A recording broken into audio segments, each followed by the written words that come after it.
thốn nè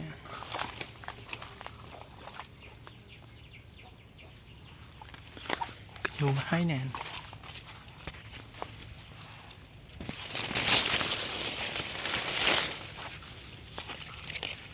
đơm bảy đơm 4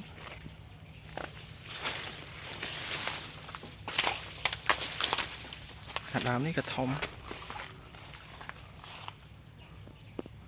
អានេះប៉ិនក៏ផ្លូវ